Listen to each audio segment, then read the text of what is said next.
Di na ako natutuwa sa inyo, ha?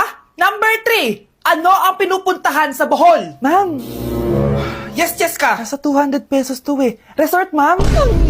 Anong resort, ha? Chocolate Hills yun! Umayos na kayo, ha? Ano ang pambansang pagkain? Ano yung pambansang pagka...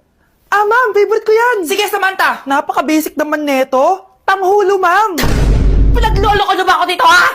Puro kasi kayo TikTok. Adik na kayo. Ang sarap kaya nun, ma'am. Try nyo kaya. Ang pambansang pagkain natin ay adobo, hindi tanghulo. Gawin kitang tanghuli dyan, eh.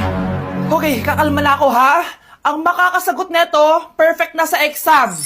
Ano ang pambansang laro natin? Pag nasagot ko to, mas mataas na yung score ko kay Samantha. Ma'am! Scarlett, umayos ka na, ha? Sige. Ang pambansang laro natin ay... 8-ball pool!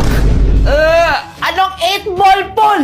Ornis yun! Perfect ka na sa akin! Perfect 0! Mali ka, ma'am. Halos lahat ng kakilala ko dito naggaganon. Yun yung pambansang laro natin. Oo, desisyon ako. Ayoko na! Magre-resign na ako!